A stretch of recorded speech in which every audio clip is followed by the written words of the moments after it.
Now, as some of you may know, we have a dog in our house. Now, my wife loves cats, but I'm a dog lover. And actually, I think you may know this, but we put a question to this effect out on the Everybody Votes channel recently.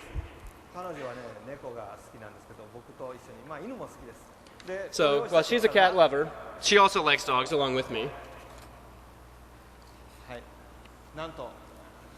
But it seems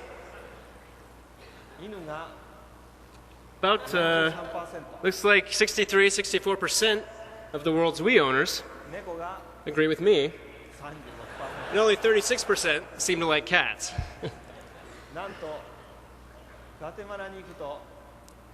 And what's interesting, so you go down to Latin America, you look at results by country.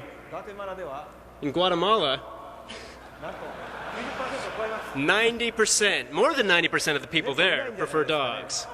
Do they have cats in Guatemala?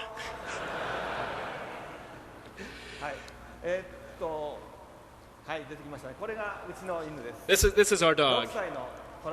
He's 6 years old. He's a tri-colored Sheltie. And he sleeps on a better mattress than I do. Now, if you look at his face, it looks kind of like a guitar pick.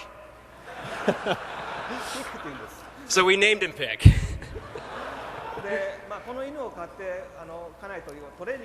Now, ever since Pick joined our family, we've been studying dog training. And we've also made new friends through the other dogs that our dog has met. So he's brought us all brand new joys and discoveries. So getting back to my point today, this actually does relate to moving up the wife-ometer. So while I was watching our dog friends and my wife, I thought that, maybe if we could get these people and turn them into game players, we could find a way to interest them, then we could expand the user base. And at the same time, I also was noticing several elements to dog training that I thought I would want to turn into a video game. So when I eventually showed this game to my wife, she finally started to look at video games from a completely different perspective. And then came Brain Age. Now this is the game that has turned her into a true gamer. Thanks to this game, she's now accepted video games as part of her daily life. And she's finally begun to understand the unique interactive entertainment found in video games. It's moved up another notch. And then today, of course, we have a Wii in our house. So last month, on the 14th, Valentine's Day,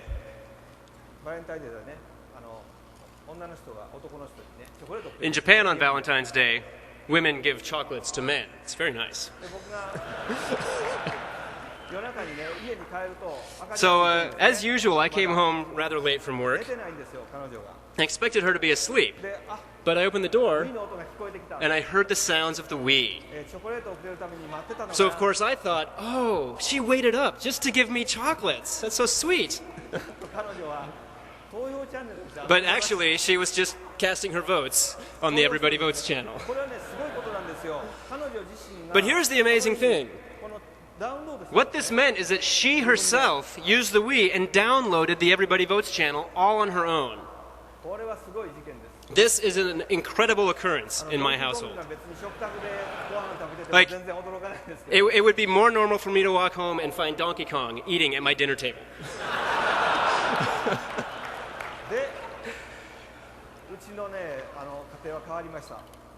So now, things have really changed in my house.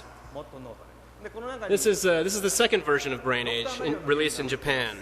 Some of you may know this, but it has a Dr. Mario minigame in it. And this is the amazing thing. Now, my wife comes to me, and she tells me I can beat you at this game anytime. She's bragging to me. The thing is, looking at her scores, she's right.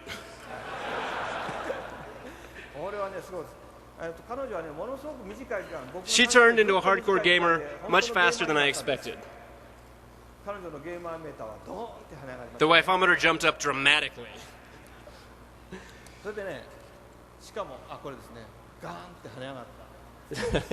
So there it is.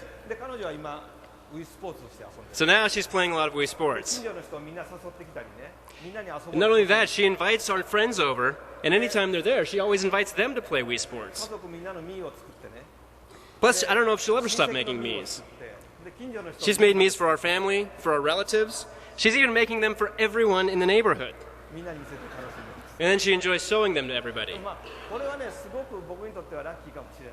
So, I think this is actually something that's very lucky for me. See, because now she's getting a taste for what it's like to create something. So I see this as her first step towards game design. So I think that together, we'll be competing with our own game designs going forward. And eventually, she's going to come up with a very unique idea. When she does come up with that unique idea, I can retire.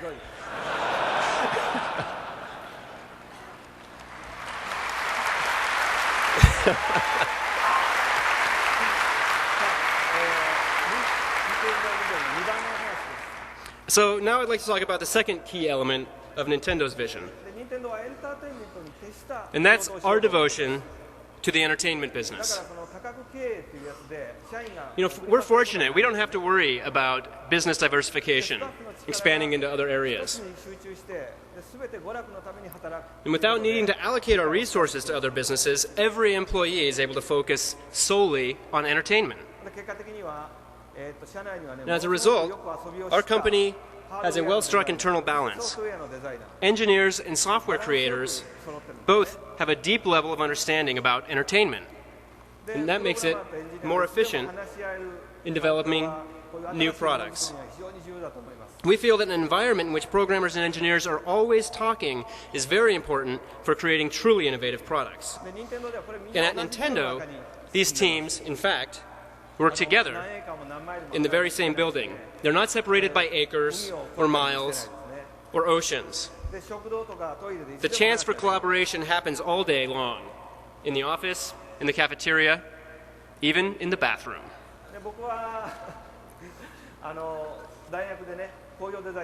Now, for example, I majored in industrial design in college. Because of that, I've been involved in the design of every Nintendo controller on every console since the NES. And I was lucky that many of the people that I worked with in designing these controllers had worked with me previously. A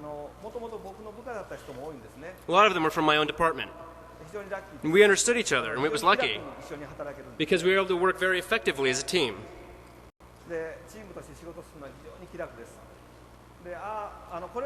But I don't want to say this so that everybody then says, oh, Miyamoto created this controller. Or to think, for that matter, that any one person created any controller. It doesn't work that way at Nintendo. It's a group collaboration. So here's the Wii. Now, in creating Wii, this process was more intense than ever. We actually had different teams trying to reconcile their separate viewpoints. For example, one team was focused entirely on trying to create brand new styles of gameplay. Another team, the Zelda team, was concerned most with allowing current gamers to continue to play our historic franchises. And a third group was concerned and focused on making sure that our third-party developers' games would still be able to be played by everybody without difficulty with this new controller. But the overall concept that the Wii team wanted most was a controller that would be simple and accessible for everyone. The engineers, of course, had ideas on how a lot of different technologies could be incorporated. And the software designers were, of course, very enthused because they could create new styles of gameplay. But at the same time, they were also very concerned. They didn't want something that was so different that it could force us to turn our backs on the heritage that we've invested in all of our key franchises.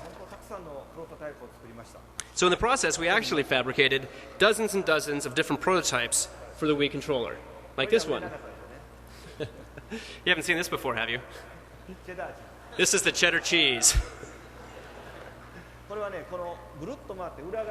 This one, the right half of it rotates, and on the bottom part of it, which you can't see here, there's a whole bunch of buttons, making it look very complicated. Gradually, we got closer to the design you all know now. And what we did was we would take these prototypes, we would touch them, analyze them, we would create test programs for each one, and then the hardware designers would give feedback. And then the process would start all over again. And we asked, what shape should this controller be? What technologies should we use? Which combination of elements would create the most entertainment for the most users?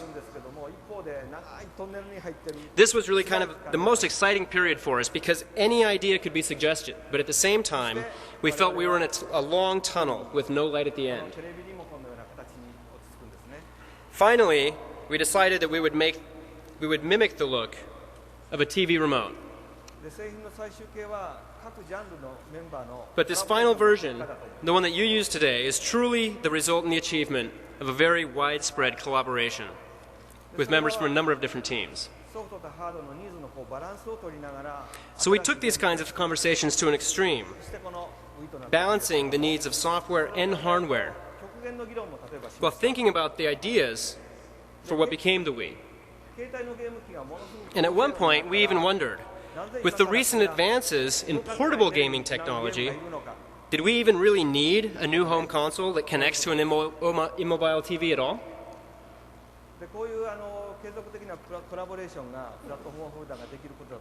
But these kinds of ongoing collaborations, I think, are something that only platform manufacturers can do. And in fact, I think this is Nintendo's responsibility. When we decided on this form of the Wii Remote, it felt like we had finally moved out of that long tunnel.